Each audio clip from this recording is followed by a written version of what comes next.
Have you ever wondered why your mind races at 1,000,000 miles per hour, even when you're trying to relax? This is the enigma of anxiety, a mental health condition that often leaves us feeling like we're caught in a tempest of worry and fear. Anxiety is not merely a state of feeling stressed or worried.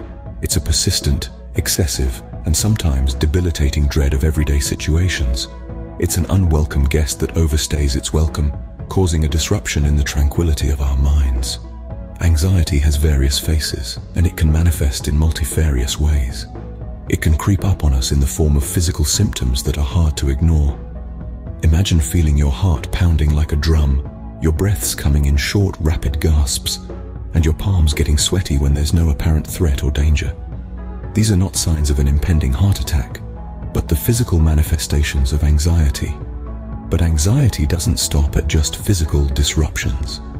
It loves to meddle with our cognitive functions too. Have you ever found it hard to concentrate because your mind is buzzing with a hive of worries? Or perhaps you've experienced those sleepless nights where your mind refuses to switch off, constantly churning over worries and fears. That's anxiety, playing puppeteer with your thoughts. Anxiety, in its essence, is like a fog that clouds our mental horizon.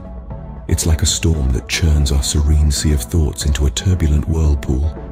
It's an impurity that stains the purity and tranquility of our minds.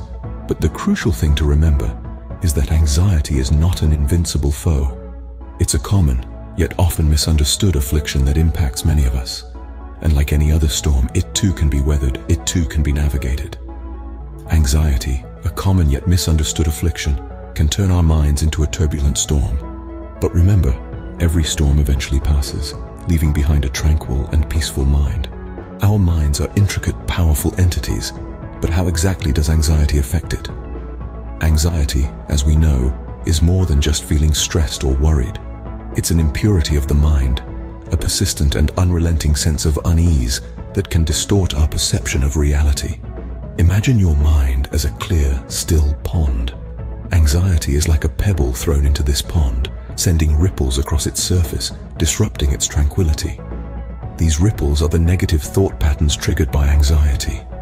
They can be incessant, overwhelming, and self-perpetuating. One negative thought can lead to another, and another, creating a cascade of worry that can be difficult to stop. This can happen because our minds are wired to pay attention to threats. It's a survival mechanism, a part of our evolution. But when anxiety takes hold, this mechanism goes into overdrive. It's like having an overzealous security guard who raises the alarm at the slightest hint of danger, even when there's nothing to worry about. So, how does this affect our ability to think clearly and make decisions? Well, when our minds are preoccupied with worry, it's like trying to navigate through a fog. We can't see clearly, we can't focus on what's important, and we can't make sound decisions. Anxiety can also lead to a phenomenon known as cognitive distortion. This is where our minds twist or exaggerate reality, blowing things out of proportion. For instance, we might interpret a casual remark as a personal criticism, or we might assume the worst in a situation even when there's no evidence to support it. And then there's the physical toll. Anxiety can lead to a host of physical symptoms, like a racing heart, tight chest, and shallow breathing. These symptoms can further fuel our anxiety, creating a vicious cycle that can be tough to break. Indeed, anxiety can cast a dark cloud over our minds, obscuring our ability to see things as they truly are. It's a complex and multifaceted issue, but by understanding it, we can begin to take steps towards purifying our minds and restoring their tranquility. In the face of anxiety's storm, how can relaxation serve as our shelter? The answer to this question lies in understanding relaxation as more than just a passive state of rest.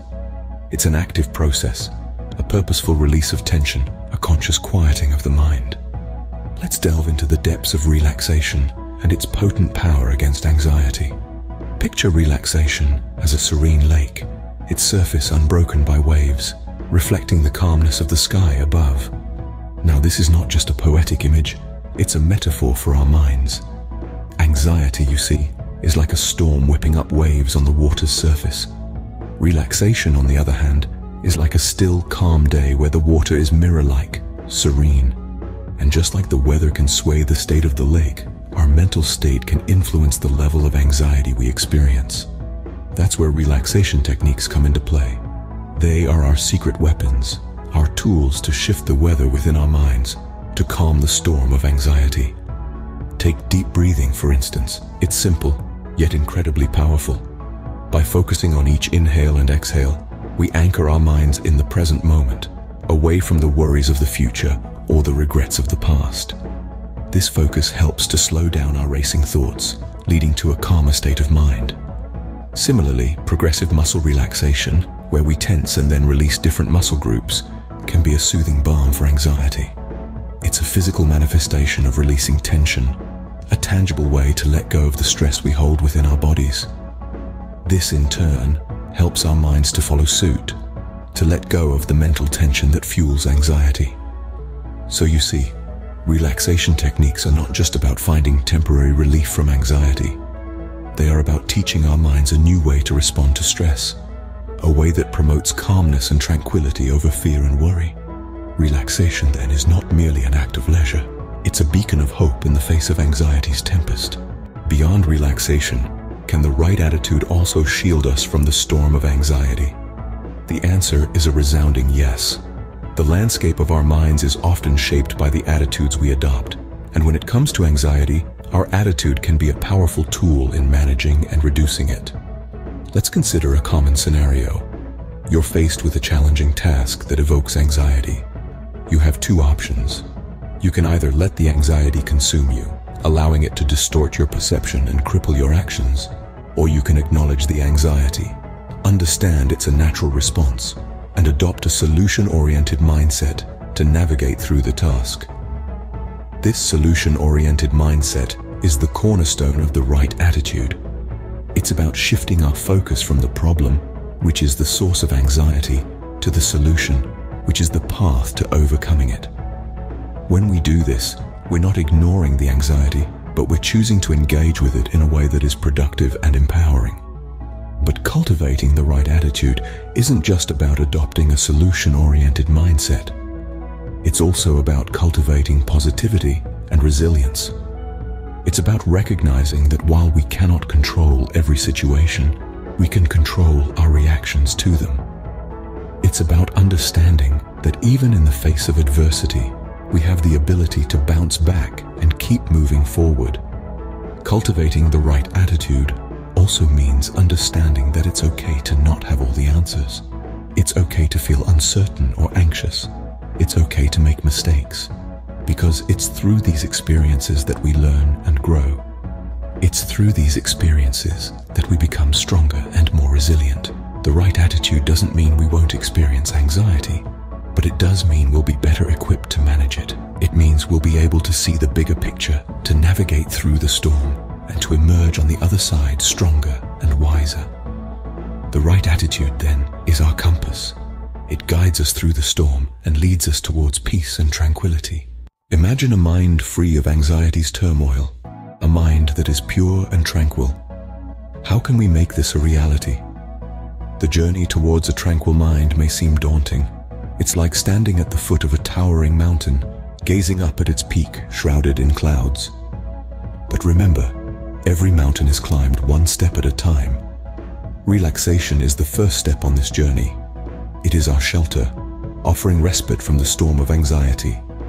It doesn't just mean taking a break, lounging on a sofa, or soaking in a hot bath, although these can be part of it.